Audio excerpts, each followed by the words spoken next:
Hello everyone. In the last lecture, we have introduced a new algebraic structure called group, and we have seen certain properties and operations over that algebraic structure. We will see more such properties and variants of group algebraic structure in today's and the next lecture.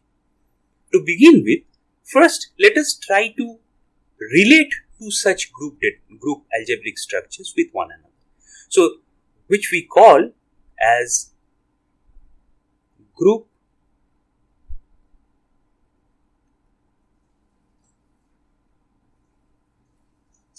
homomorphism. So, what do we mean by that? Suppose we have two groups G with binary operation O and another group which is H with a binary operation, respective binary operation star.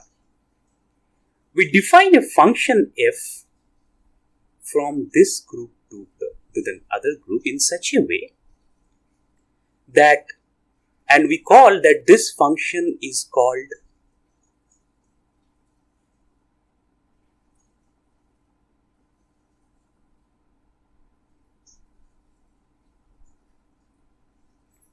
group homomorphism if for every element AB belongs to G, we have an image of A in H and we have an image of B in H. So we can say we have f of A operation B, this element will be equal to f of A and the corresponding operation of H with f of B. So this is as per the definition that we establish the group homomorphism between two such groups G and H when this happens. Let us take an example to show that how do we define such group homomorphism. Suppose we try to declare a function f from the set of integers with respect to addition operation to the set of Z4 with respect to addition operation. So this is the equivalence class when we divide any integer with 4 and what is the remainder will fall in this class. Now this is indeed an homomorphism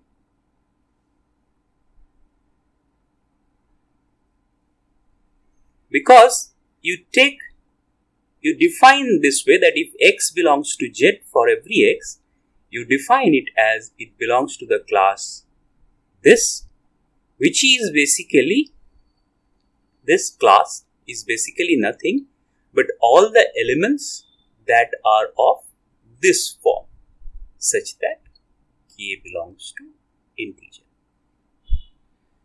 Now this is homomorphism because if you take two elements from this set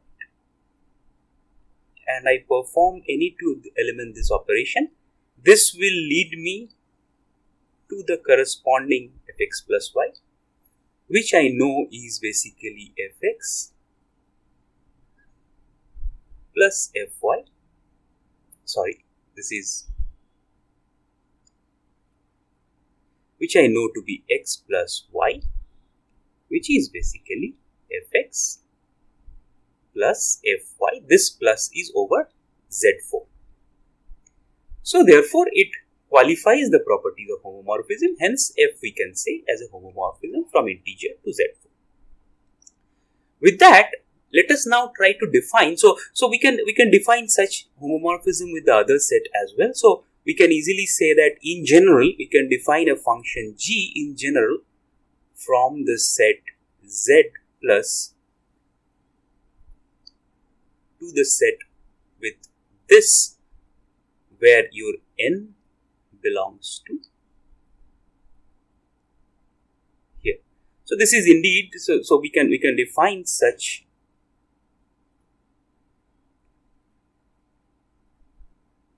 homomorphisms in general.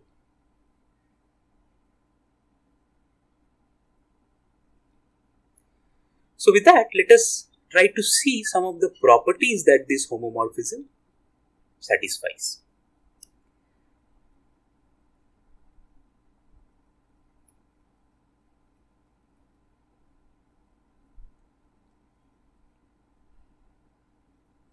So let's say we have defined a homomorphic function from G to O to H star.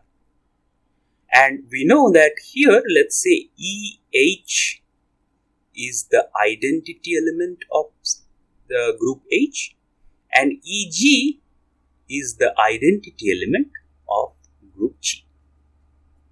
Now, we define the first property as follows, that EH is equal to F of EG. How can we say that? Because both are groups, G and H, both are groups, and therefore we can say that this EH, if I operate over any element in H, it will give me back that element. Even if it is FEG, it will give me back this element. And this element is nothing but operating the same element with itself. So by left cancellation law, I can find that these two elements are equal. By the right cancellation law, these two elements cancels, which gives me this relation as an answer. The second property says F of A inverse is equal to FA inverse. What does it mean? It means that the inverse element of FA in H is FA inverse. So how do we prove that some element FA has A inverse as its inverse element? We take the operability of FA and FA inverse. What we found out due to group homomorphism, this is nothing but this, which means this is basically E of G, and I have just proved this is E of H. So this side holds. On the same way, we can also show that this with FA is equal to similarly as F of EG is equal to EH. Therefore, by these two property, so by this and this two property, I can claim that my inverse is. Now, to have a more generic notion of it, we can say that F of A to the power n is, that is, n times I operate A over it, that is F of A. In H it is F of A whole to the power n. So you can easily prove it using mathematical induction, where we assume that for its particular n it should hold. So see, the base condition, if n equal to 1 it holds, Fa equal to Fa, nothing to prove there. For a particular n, if it holds for n plus 1, we try to see it in this way. This is nothing but A n O A. This is nothing but I can write it as A n star F A. By induction, I know this is F A to the power n star F A, which gives me the required result in terms of induction. This is n plus 1. Hence, I can prove this is true. Now, this can be also extended and shown for every integer this holds. And this is a simple extension. I leave it to you to think about this. So, this is one of the primary three properties that we prove over a homomorphism. So, since we we have an understanding about subgroups, so there is a property 4 for homomorphism which involves the subgroups, which says that for all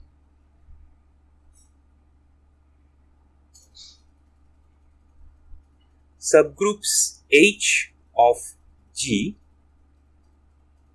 or rather for all subgroups S, because I have used H, so I will say for all subgroups S of G, Fs is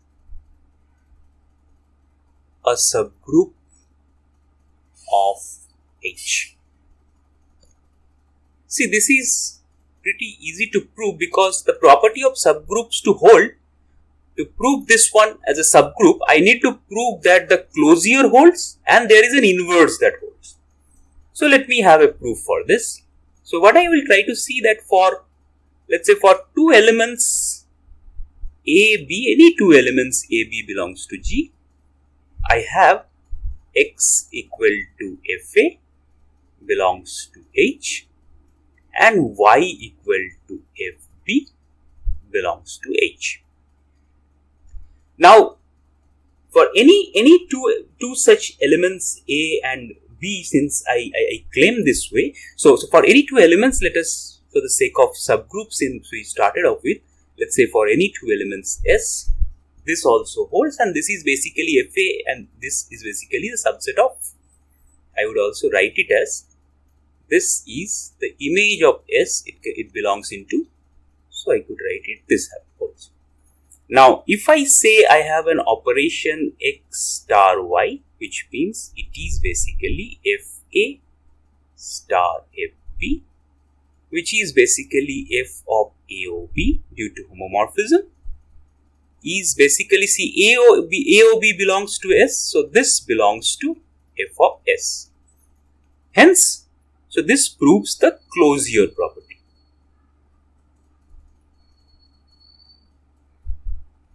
of two elements XY and the operation star in Fs. Now, so this is the first thing that we have proven. Now, the second thing that we would like to prove is the occurrence of inverse. Now, you know that I have proven a property like Fa inverse is nothing but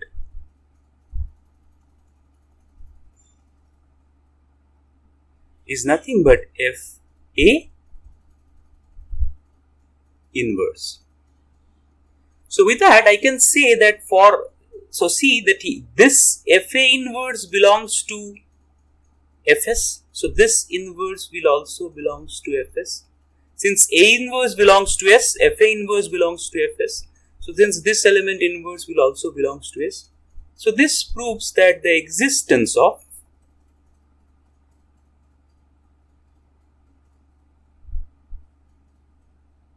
inverse. So hence I can say that Fs, so therefore I can claim that Fs is a subgroup of H. So this way we can establish certain important properties of subgroups of a particular group under homomorphism. Now let us extend the definition of homomorphism a little bit, where we say that if so we define something called group isomorphism. Something is called group isomorphism. If I can say that if F that I define to be homomorphic operation from G function from GO to H star is a homomorphism,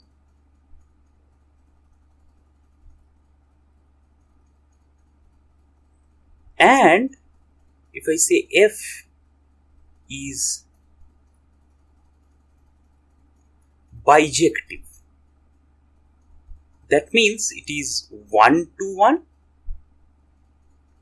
plus onto as well. So then I can claim that this F is an isomorphism from this group to the other group. So to give you some of the examples of isomorphism, let us give some examples. So the first example we will take a group G, where I will take the elements of G as the complex elements, these 4 complex elements, and I take this under regular multiplication. Okay, so this is multiplication. And I also take my H as the group, let's say it is from Z4 with the addition. Now, I define a function f from this G with multiplication to my H, that is Z4 with addition, such that I have these four things happens when my f of 1 is equal to 0, f of minus 1 is equal to 2, f of I is equal to 1, and I define f of minus I is equal to 3. Now see, this is indeed this is, first of all, this function is 1 to 1 and on to, that is no doubt, because every element is mapped into 1 and only 1, and every element from the set Z4 has been covered. So it is 1 to 1 on to, that is of no doubt. So this is bijective. Now I have to just prove that it also satisfies the homomorphism principle. So you can check for arbitrarily all of the operations that happens here. So f into 1 star 1 is basically f of minus 1, which is my 2, which I can write it as 0 plus 2, which is basically f of 1 plus f of minus 1. You have to check all possibilities. I am just showing you two such possibilities, that it is indeed a homomorphism. So this is basically f of 1, which means this is basically 0, which I can also write as 1 plus 3, which means it is basically f of I plus f of minus I. So in this way I can define all other operations and then can say that this is an example of, this function is an example of an isomorphism. So this is how we call it, that f is an isomorphic function, or it is an isomorphism example.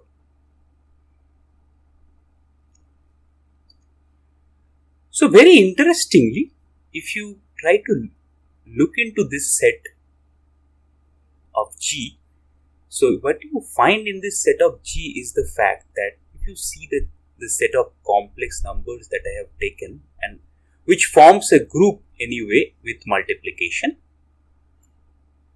this group under multiplication, you see the elements, this elements under multiplication with itself can generate all other elements. So if I to the power 1 is I square is minus 1, I cube is minus I to the power 4 is 1. So this element generates every other elements. So does this one too. Minus I square is 1, minus I cube is minus I to the power 1 is minus I, minus I square is 1, minus I cube is I, and minus I to the power 4 is this one. So therefore I can see there are elements whose composition with itself multiple times in a cycle generates every other elements. So we say that this group is, we call it that this group is generated by I, and we write it in this way, or it is also generated by minus I. However, if you look at 1 and minus 1, 1 only generates itself, no other elements, and minus 1 generates two elements, 1 and minus 1. So 1 and minus 1 are not the generator for this group. So we call such kind of groups as cyclic groups, which is a new definition to our group. So we call these groups as cyclic groups, where for every element, so I can find, there exists an element I can find in the group belongs to G, such that for every element present in the group, that element I can represent using some of the compositions with itself, or let us try to write it in e to the power n, where n is from a set of integers. So its composition with itself will form a group. Now we call such groups as cyclic groups, and if we take some examples of cyclic groups, you have already seen one in the previous slide. So we can take some examples more.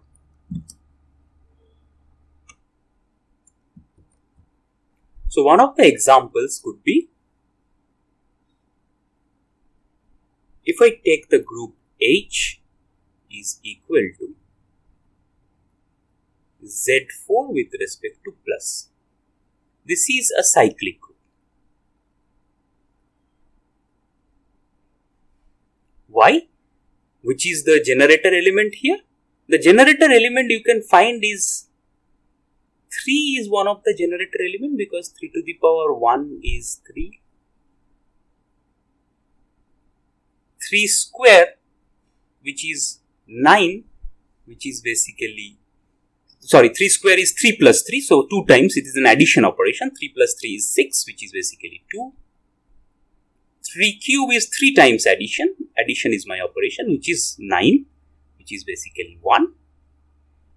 And 3 to the power 4 is 4 times when I add it, it is basically nothing but 0. So this is one of my generator. So I say this is a cyclic group which is generated by the element 3.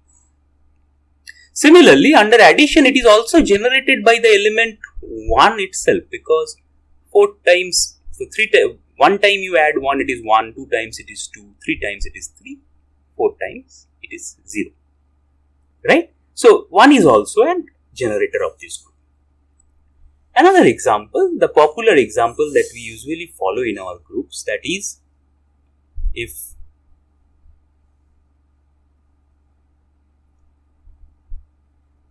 Zn plus star,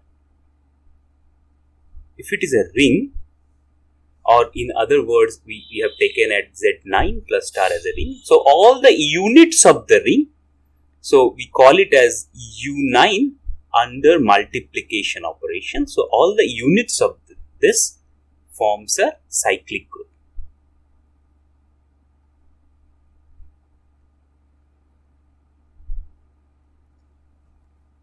How? Which is the generator element you can find? You can find the generator is, one generator element of this group would be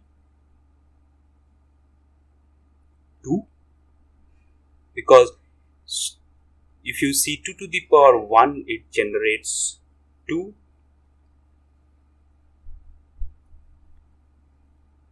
2 square, it is 4, so it generates 4. 2 cube is 8, so it generates 8. 2 to the power 4 is 16, so 7 is the remainder, so 7.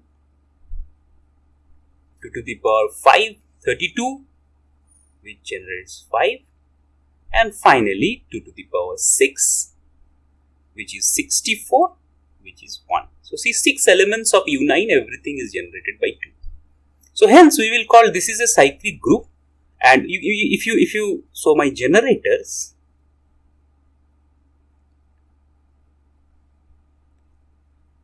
are, this group is generated by 2. And if you also consider 5, this element, every element is generated by 5. So these two are the generators of this group. This is an example of cyclic groups that we are studying. Since we also have the concept of subgroup, so let us also figure out that how do we define subgroups of a cyclic group. So if you revisit the example of U9, so what was basically your U9 is? U9 is nothing but this set, right? 1. So all the equivalence classes whose representatives are co-prime to 9. That's what the rings with unity where A inverse exists. All these things we have covered earlier. So these 6 elements comprises U9. Right? So now the question is that we are trying to define subgroups generated by some element. So not every element generates everything. There are some elements, as we seen in the complex number case, -1 generate only 2 things. So therefore, I can see that the whole U9 gets generated by the element 2 and also by the element 5 that I have just seen. However, if you see the set of elements that are being generated by, say, 4, if you study those, you will find that the set of elements that are generated by 4 is 1, 4 and 7. If you study the set of elements that are generated by 8, you will see that the set of elements that are generated by 8 are 1 and 8.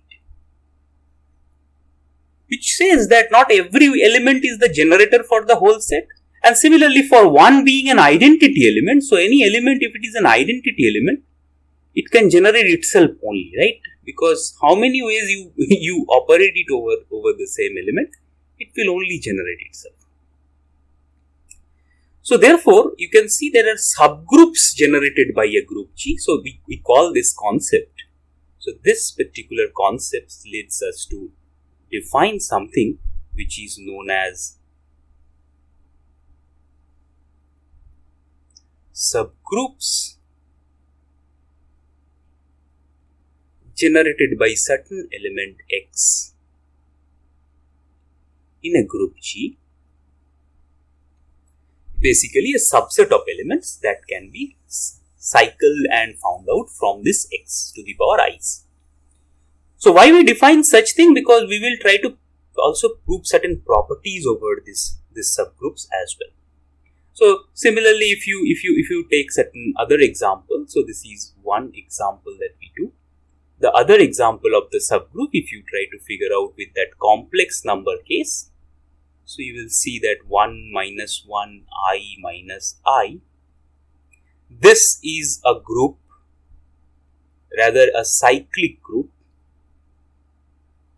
with multiplication operation. So essentially the whole group is being generated by I as well as it is being generated by minus I. The subgroups, if you see the minus 1, it generates 1 and minus 1. And the identity element 1, it only generates 1. So these are the subgroups that are induced by the multiplication operation with this particular element by cycling it. So hence, I will say that the order of a group, if we again try to come back to our definition of how do we define order of group and extend it to order of cyclic groups, we can see that the order of cyclic group G is nothing but the number of elements that are generated by its generator, right? So order of any cyclic group or any subgroup, we will try to mention this by the number of elements by its generator. And since we say the number of elements that it could generate, obviously this could be finite element set and the order could be infinite, as we have already seen in our previous examples. And depending on this, we will try to prove certain properties relating to the order of a cyclic group. So let us now proceed with seeing that how order dictates some properties. So here we go.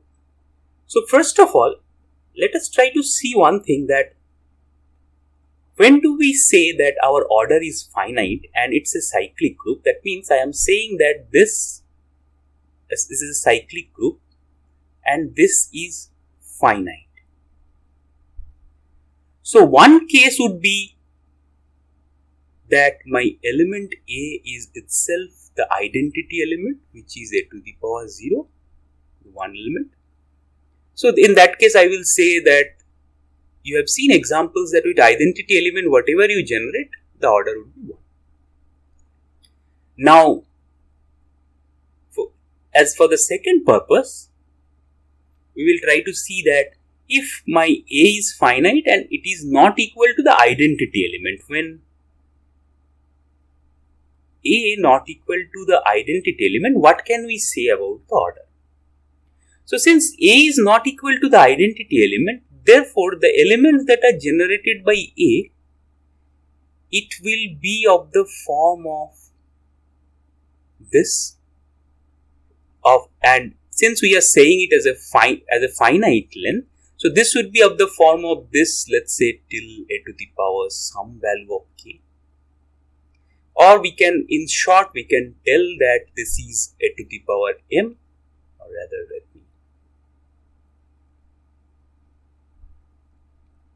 we can say that this is equal to a to the power m such that m is integer and it's finite. Now when this is the case, then clearly one thing strikes in our mind that first of all, let us see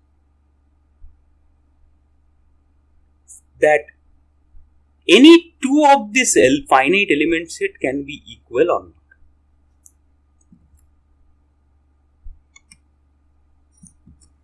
So first we will see that therefore if it is a finite set, we cannot go on generating all sets of elements along. So there must be some t where a to the power t will be a to the power s, because this set is finite. I cannot go on generating every set. And this is 1 less than equal to s less than t. This will happen. This implies that there is an element a to the power t minus s which is identity. So that means there is a span by after which if I say my s is 1, there is a span after which I will get the power t minus 1, a to the power t minus 1 as identity. Let us assume that smallest n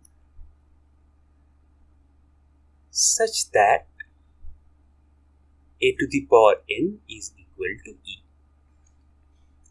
So therefore now we have two cases in our hand. One thing is that we know since a to the power n is e, so the elements generated will be of this form, a square, a cube up to a to the power n, which is equal to e in our case.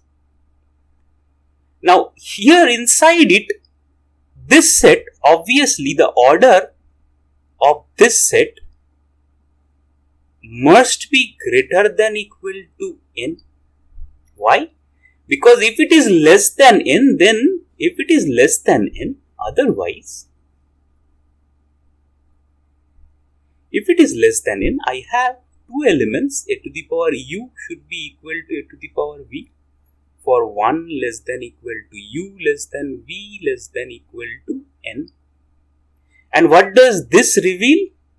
This reveals me again that a to the power v minus u is equal to e, and you know that v minus u must be less than n because of this condition. So this says that some quantity less than n is equal to e, which basically this is a contradiction to our assumption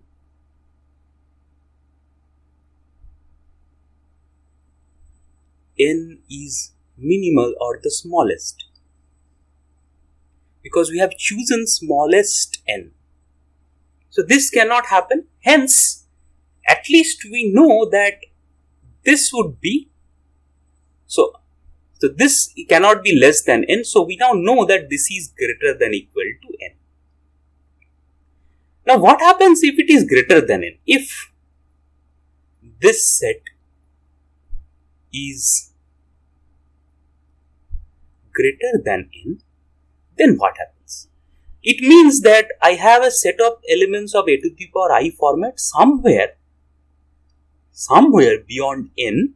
I have a k where the k is more than n, and I can represent k by division algorithm with quotient and remainder, and I say that my r is obviously greater than equal to 0 and less than n, and can have a k such that a to the power k, let us see what does it reveal.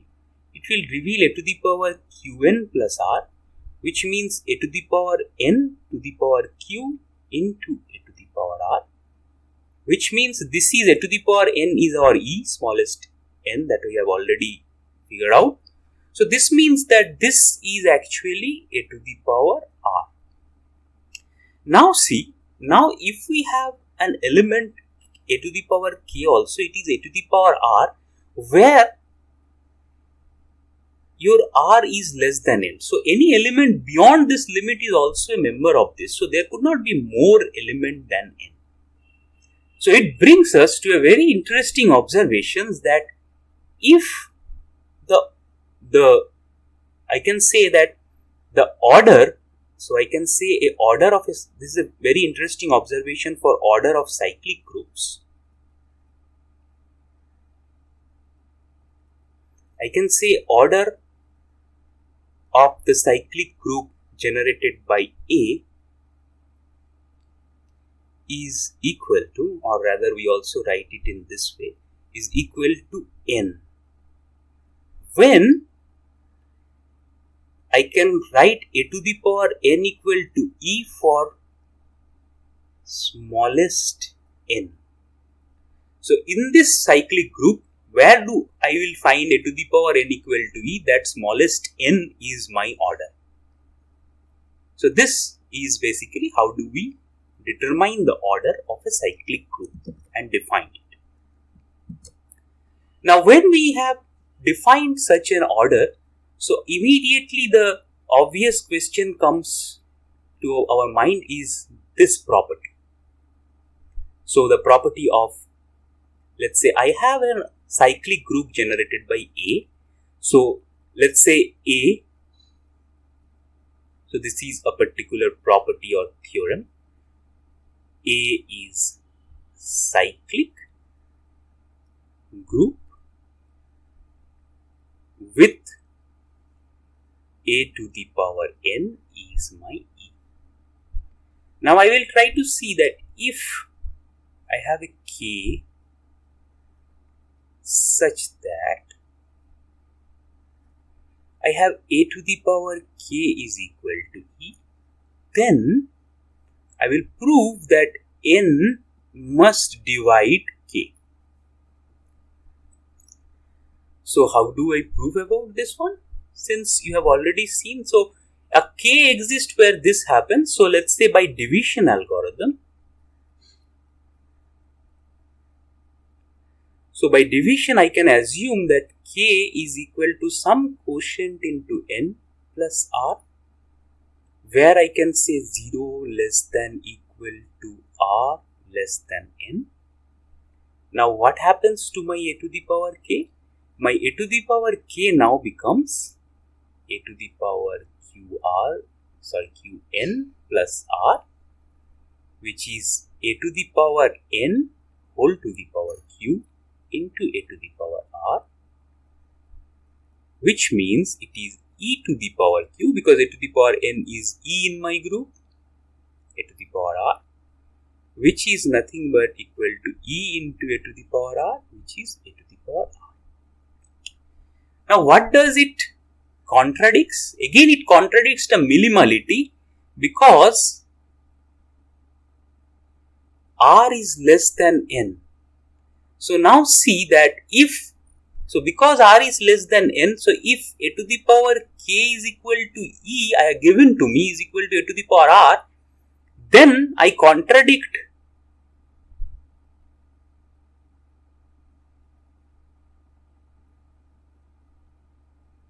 the minimal choice of n. Just now I proved, because the order is n, so a to the power n is equal to e, or in other words you can also say that I have this with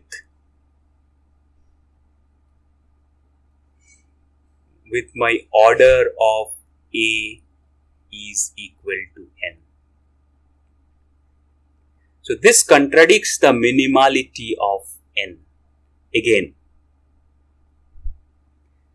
So I can say that it is obviously the case that R must be 0.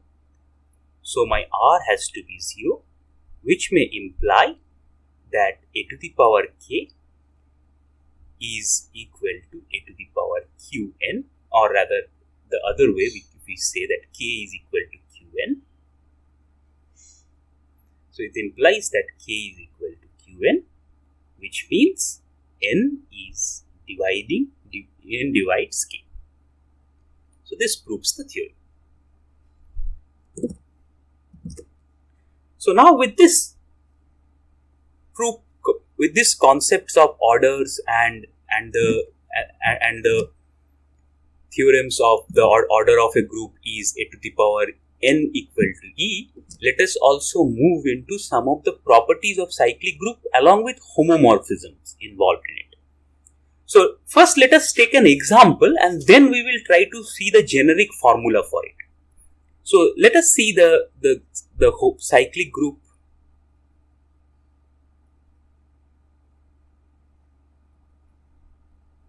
with homomorphism.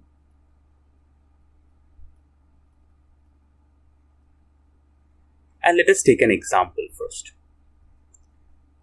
Again, I define a function. So we know that this group is cyclic, the units of the ring with respect to multiplication, and I define it with this as a homomorphism. How do I define that this way? That for every element here of the form, so since un is cyclic, so U9 is cyclic, so I know it is generated by the element 2, or also it is generated by the element 5. So now I define that, let's take 2 first. I define that it is 2 to the power 1 an element, and I define it whatever be the exponent from Z6, I define it this. So essentially my function is f of 2 to the power I is equal to I. This is my homomorphism. So now this, and if you go on, 2 square is 2. So this is basically f of 2 to the power 1 is basically the element in U9 was the element 2. This is basically 2 square, so the element in U9 was 4. Similarly, f of 2 cube is equal to 3, the exponent. The element in F9, this was 8. So in this way, if we see the other 3 elements too, we will get that f of 2 to the power 4 is equal to 4. 16 means actually the element is 7.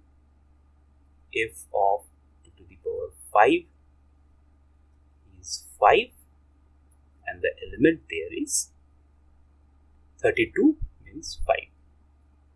And f of 2 to the power 6 is this element is 6 in case of homomorphism because the exponent, and this is your 1 element.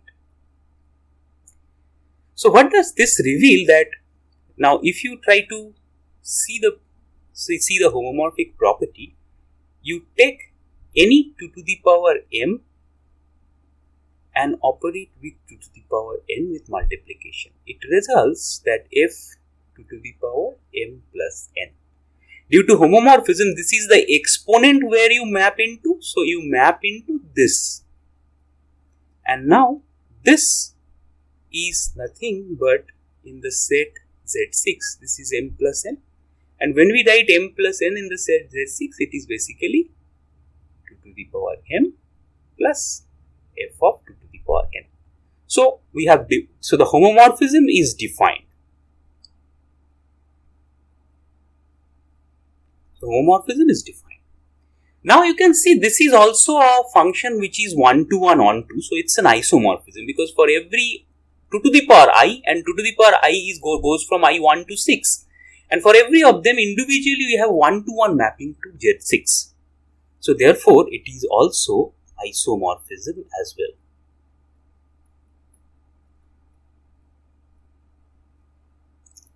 So it brings us to a very interesting observations, and if you also verify it with the others, so I give it to you to verify. If you generate with the element 5, so you try to verify that this will still be, if I take it as 1 and so on, it will still be, I give it to you for you to verify that this will still again be an isomorphism, as well as this homomorphism is obviously due to the function. So this brings us to a very interesting observation, another observation. See that we could map a finite element set. So if you see here, we could map a finite element set into another finite Zn, right? So n element cyclic group I can map to Zn. So hence this theorem results. So we have this theorem that if G is cyclic group,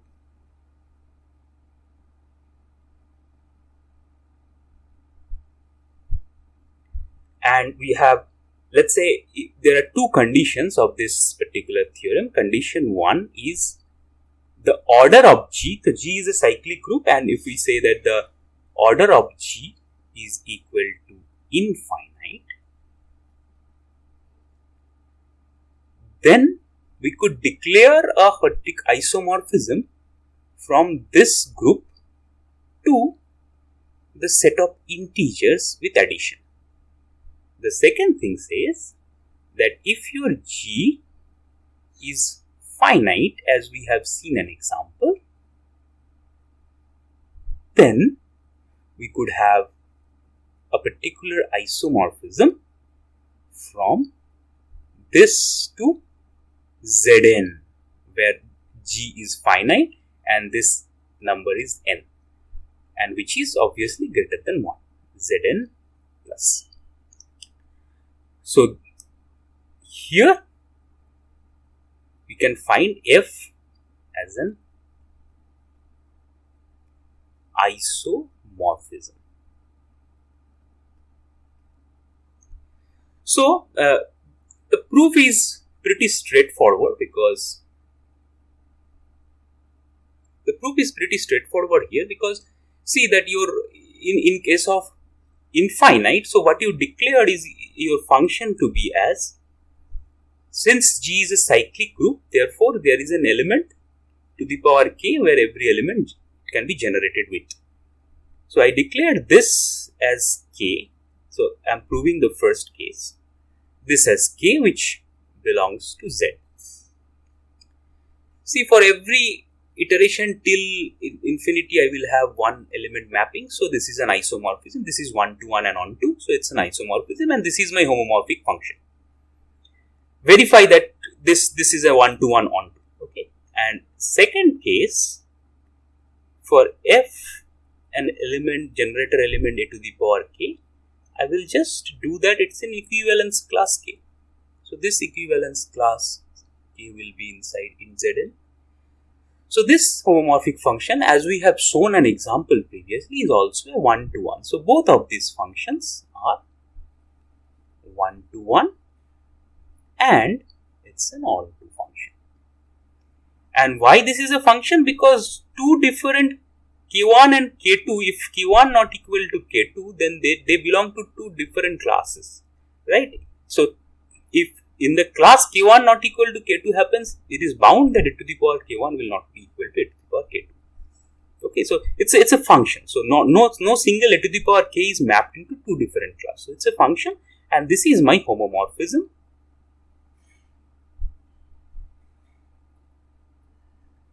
With these set of definitions, so it's an isomorphism. So with this, let us come to another interesting property of this cyclic group. You can see that cyclic groups are formed by the elements of a to the power I, where a is my generator. So if I now see that I will have a particular proposition saying that every cyclic group is abelian. This is pretty easy to figure out, right? Because since every cyclic group has a generator, suppose G is a cyclic group, so let us try to prove it. Suppose G is a cyclic group which is being generated by A. Okay. Now, this is a cyclic group, let's say under operation star, which is any binary operation. Now, what I say that this any element of G is of the form of a to the power m, and some other elements will be of the form of a to the power n. So, this is basically, when we say that this is basically a to the power m plus n, which is I can also write as a to the power n plus n, and therefore this is a to the power n and a to the power n. So hence it is, so every cyclic group, this property proves that every cyclic group is commutative. So this is my commutative property. Now, is the reverse case true?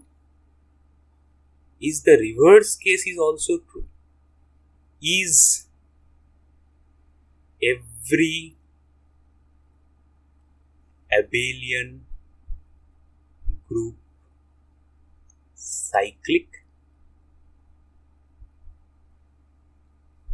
The answer is no.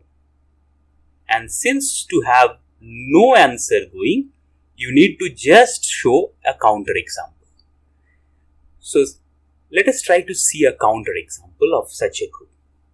So we define such a group of, let's say, 4 elements rather.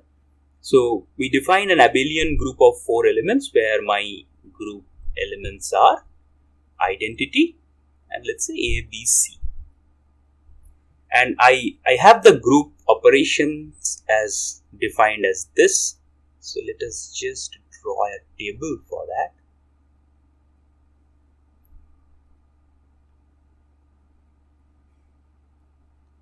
So this is the operation that I will define with E, A, B, C, E, A, B, C. So basically this will be the same as the elements both way. And now I will try to define that this is A, B is E, and now I will try to define this is C, this is B, this becomes C, this becomes A, this becomes B, and this is A.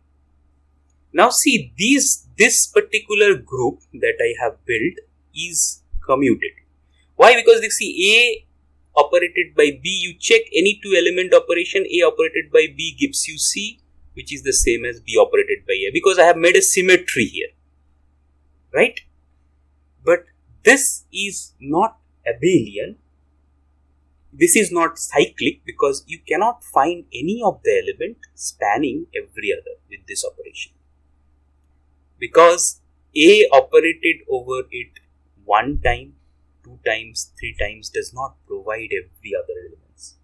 So we see that every time we see that, let's say this way, if we write that if we see order of the element generated by E is 1, order of the element generated by A, order of the element generated by B, and order of the element generated by C, if you try to figure it, it will be 2. You see, there are only 2 elements that will be generated by A and B and C. So this is actually not cyclic, and it is the minimum number of elements with which it is abelian but not cyclic. It is called Klein's group of order 4. So this is the minimum. This is the minimum possibility that could happen with order 4 that the group is not abelian. We call it as Klein's group of order 4.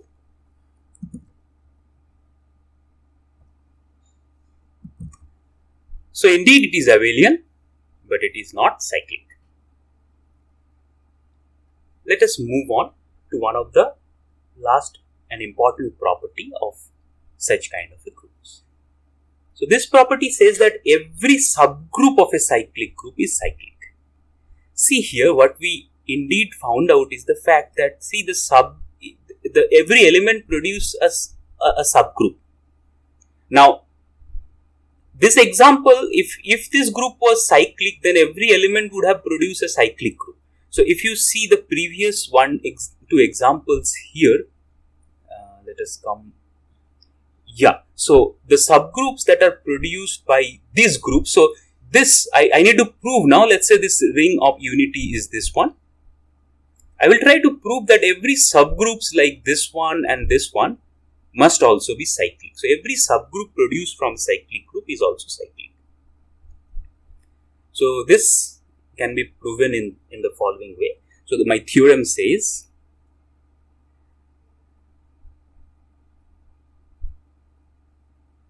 every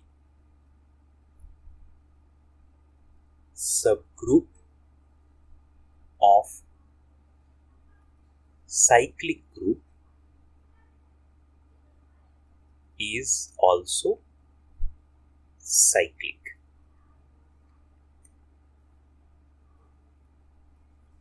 If you have understood the ordering proofs, then this proof is very straightforward to you.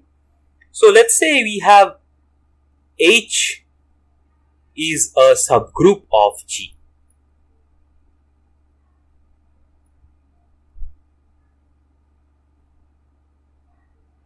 And let's say G is a cyclic group produced by A. So therefore all elements of G are of the form a to the power m, right? So let's say H have the minimal element T which belongs to H, where I assume that my T is the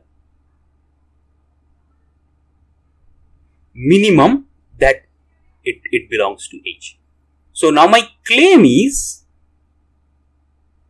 that H is a subgroup that will be generated by this a to the power T.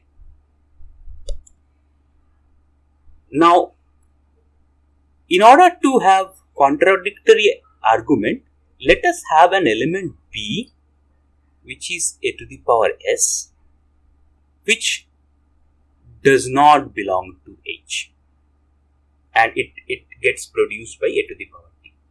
So first of all, we since all the elements, so one of the things that we will like to produce is a to the power T, all the elements it generates, it's a subset of H.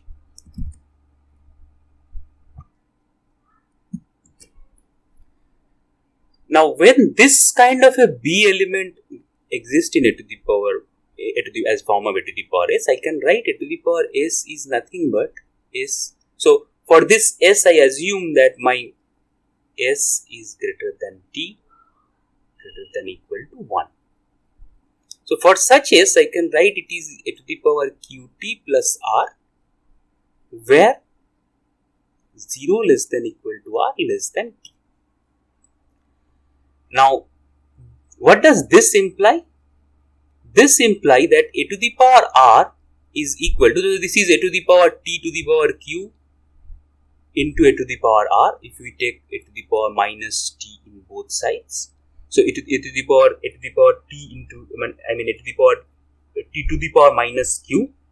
So therefore I could say a to the power R is, this is my B, so it will be a to the power T to the power minus Q into a to the power S, which is a to the power T to the power minus Q into B.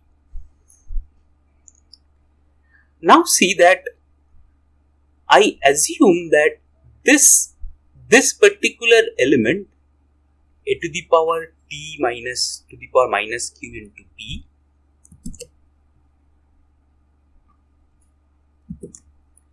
So I assume that this elements, so here just for a clarification, but I want to assume that this element belongs to H, but this element does not get produced by a to the power I, but still belongs to H. Now I have to prove this is cyclic, so such an occurrence is not possible. That's what I want to give. So I assume that there are smallest t for which so first smallest t a to the power t belongs to H. Now I will claim, my claim is that all elements in a to the power generated by a to the power t will be in H. So but for contradiction, I assume there is an element which is not generated by a to the power t but also in H. So since this belongs to H, this belongs to H, the overall thing also belongs to H. Now here, look at the value of R, which is less than t. So if a to the power R belongs to H where R is less than t, then it contradicts the minimal assumption, the minimality of t as an element such that I get a to the power t to be the first element that belongs to H with the minimal t. Hence, there should not be, so this assumption, so the assumption that I make that I could generate something which is, I could not generate something which is present in H, this assumption is false. So, everything can be generated, will be part of H, and hence H is also cyclic. So, the subgroup H is also cyclic. This way I have proven it. Right? Okay. So let us now move to another interesting definition of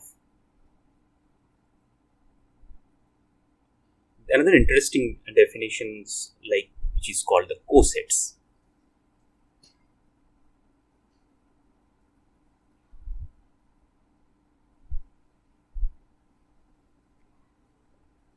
So let's say, since we are dealing with, so here when we say subgroup of every cyclic group is cyclic, so we are dealing with subgroups. So let us say H is a subgroup of G. Now for all elements A belongs to G, if I define a set like this, AH is A followed by H such that the H belongs to H. So this set under multiplication operation, so G, it's a subgroup under my operation, let's say is multiplicative. We call this as a left coset of H. We call this as a left coset of H in G. So we call this as a left coset of H in G.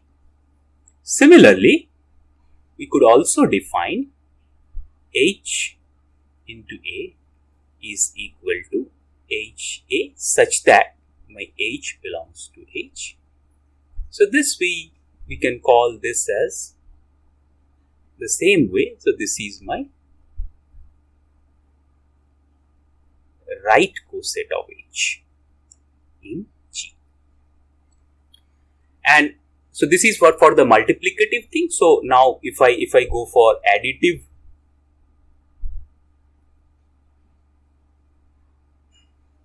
for additive groups, I can easily extend the definition by saying it is A plus H. As the same way I could write it as A plus H such that H belongs to H.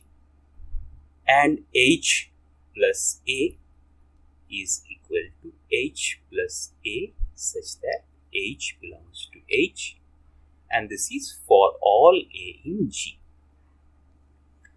So again, this we call it as left coset, and this call it as right coset. So just the additive and the multiplicative thing I have shown both to you. So this is how we define cosets. There are very fine properties of cosets, but to highlight one such property, let us first try to take a small example first. So let us take the the group G as Z12 with respect to plus, and let's take the group H, the subset of that group H, as 0, 4 and 8. So now you can easily find that I could also write since it's an additive subgroup, so I can write that 0 plus H. So when you do that, all the element remains the same. So it is basically 0, 4 and 8. This is same as writing 4 plus H. This is same as writing 8 plus H. Similarly, if you go and write this one, if you write 1 plus H, you will get the set of element as 1, 5 and this is 9.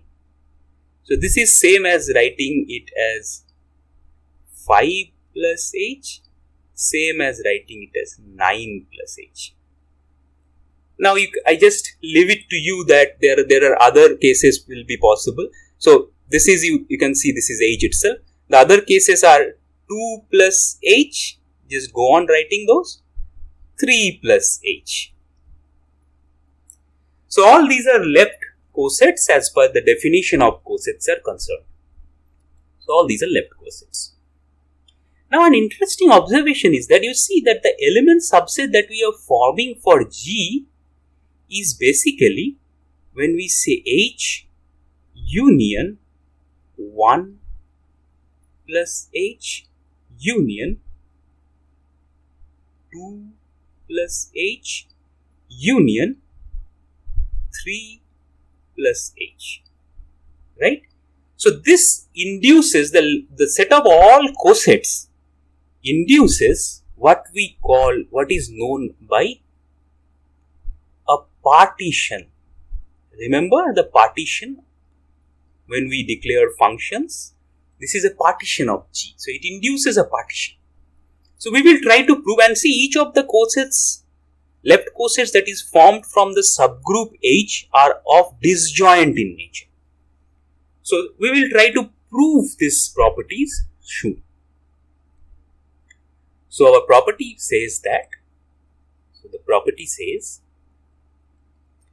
that if H is subgroup of G, which is, let us say, finite, then we will try to prove first that for all A, B belongs to G, I will prove that either I will have the number of elements in H will be equal to the number of elements here. The second I will try to prove, here I do not need actually the B. The second I will try to prove that for all AB belongs to G,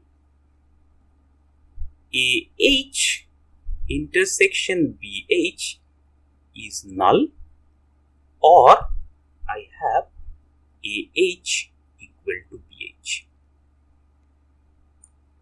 So to prove the first one is very, very simple. How we will go?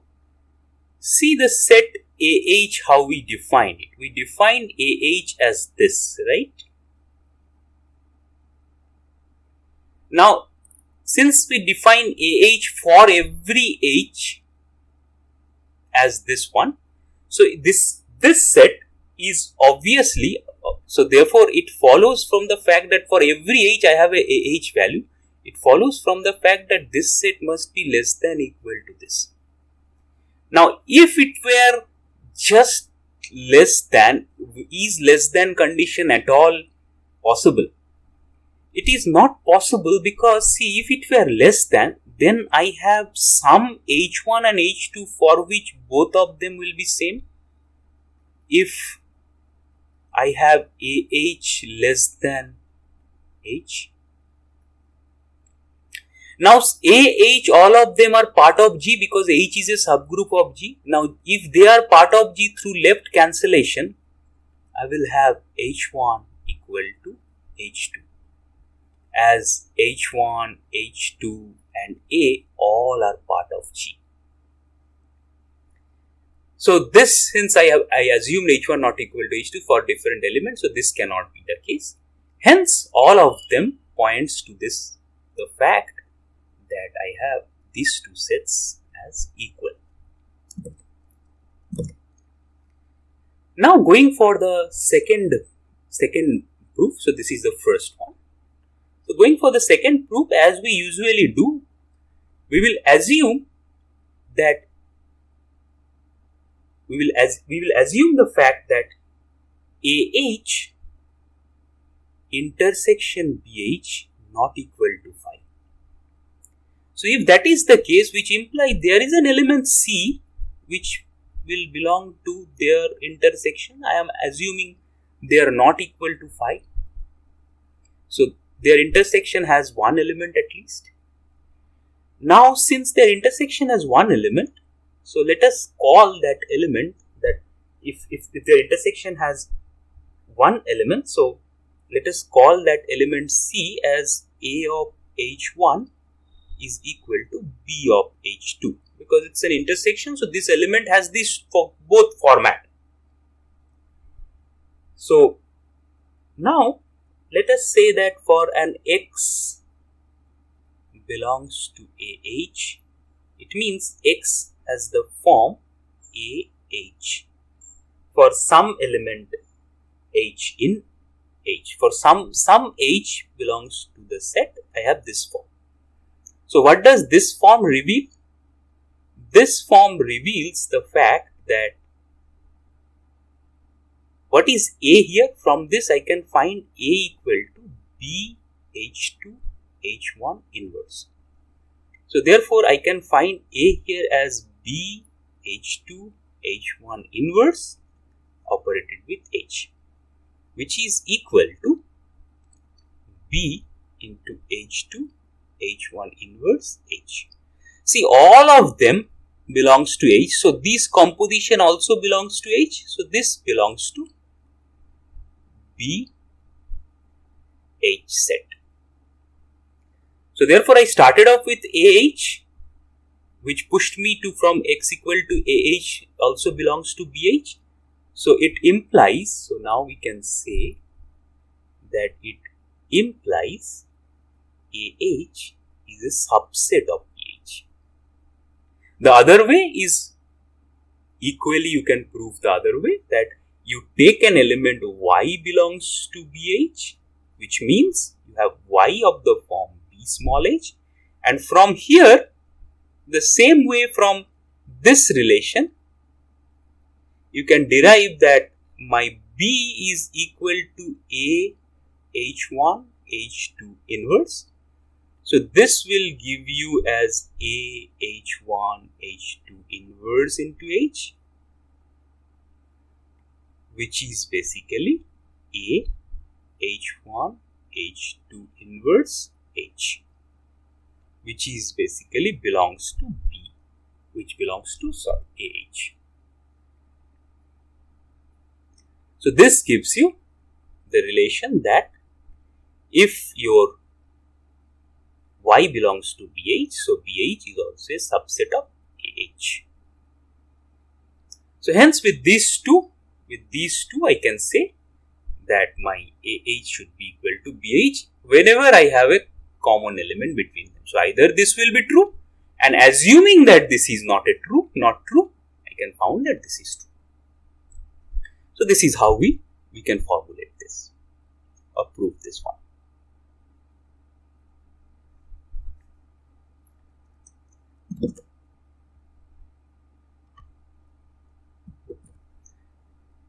The final property of this proof, which is very interesting, and it is called Lagrange theorem.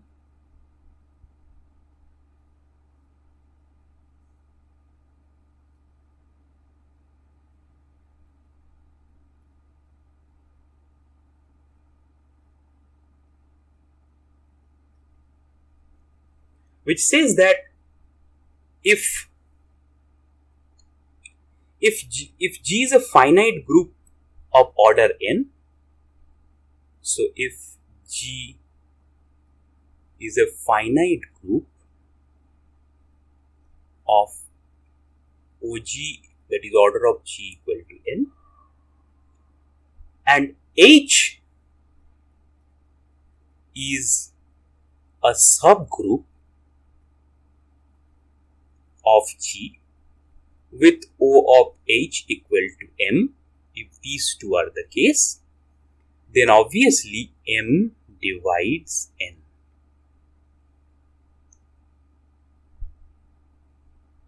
How do we prove that?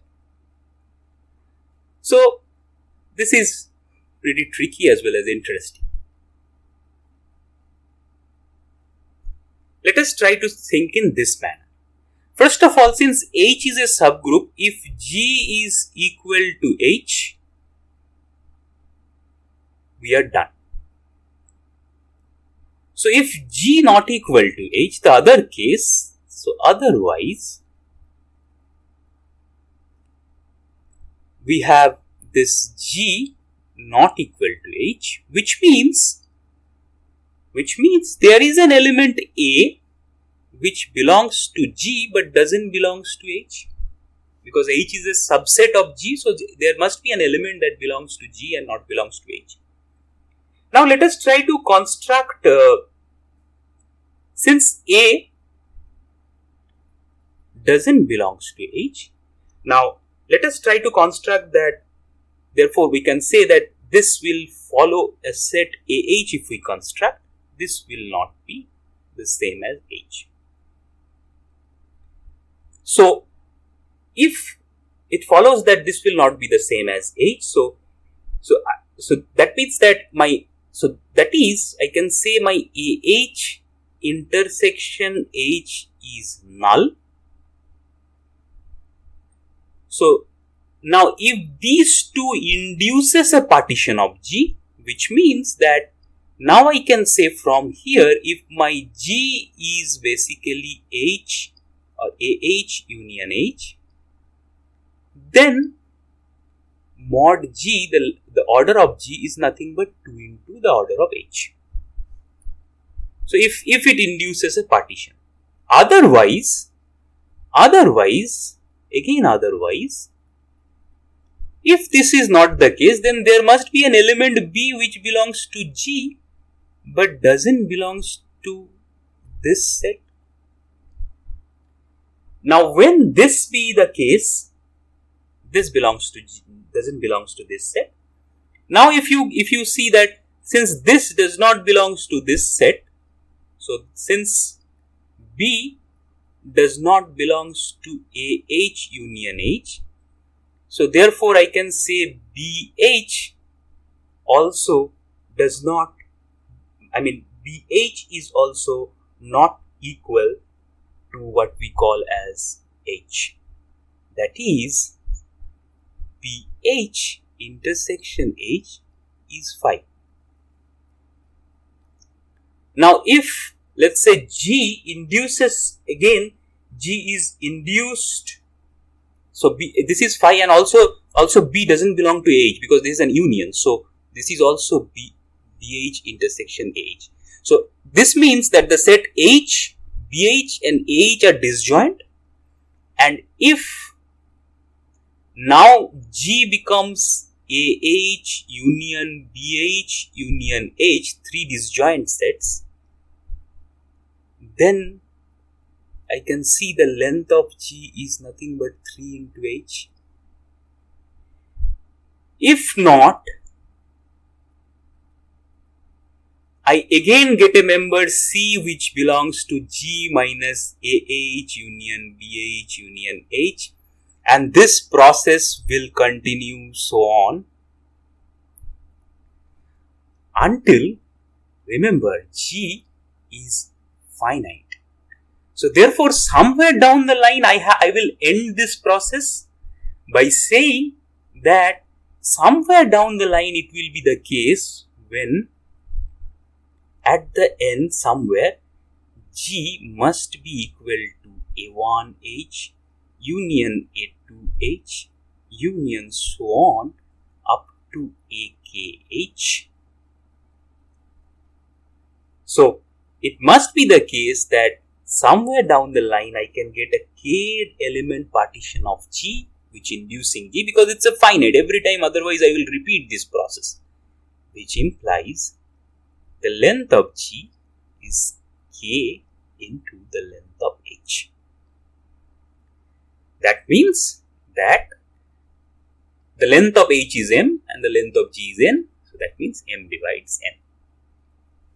So this is a very interesting theorem which is called as Lagrange theorem, which has very interesting ramifications as well. So if you look at two such ramifications, so what we call as corollaries.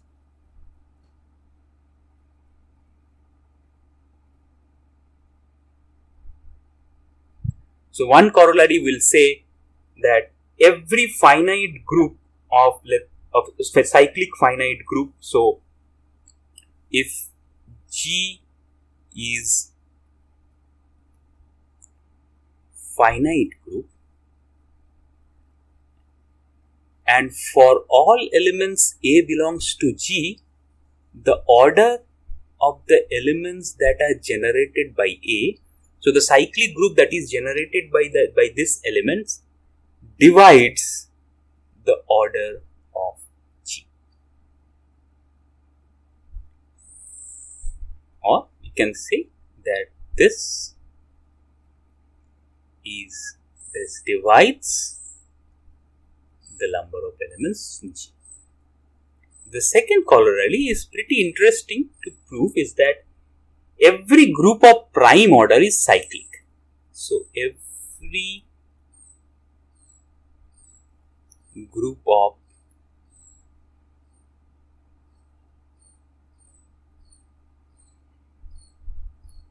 prime order is cyclic. How do we prove it? See that if you have a group of prime order, that means it should be only divisible by, so let us try to have a sketch of the proof. So if your group G is of prime order, so this is prime. Now your subgroups that you generate from this group, every subgroup of finite this group, so I can also say every finite group of prime order. So the subgroup that you generate must be, according to our Lagrange theorem, it must be the subgroup, number of elements must divide your prime. So therefore every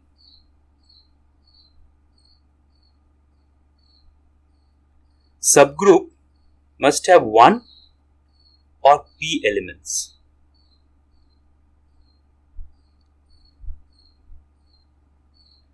And since one element is the identity, p elements means the whole group G. This means identity and this means the whole group G itself. So it means that if you take any elements and generates its subgroup through cycle, it will generate the whole set of group. That means your whole group is cyclic if it is of prime order. So you think it a little bit, it is just an application, or which we say a direct extension of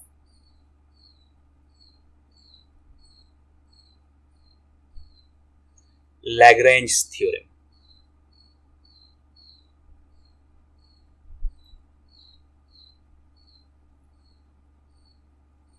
So this is a direct extension of Lagrange's theorem that we can find out. So we have learned an interesting properties and observations over groups. We have seen what our cyclic groups are. We have formulated subgroups of cyclic groups, certain properties for them. We have seen how to define isomorphisms among group structures and along with the subgroups. And finally, we ended up with what were called cosets, and we have seen the properties of cosets, which defines a partition over the original set if H is a subgroup of G and it defines a partition. And finally, with the Lagrange theorem, we can find out that every subgroup, the order or the number of elements in the subgroup divides the number of elements in the group. So, thank you.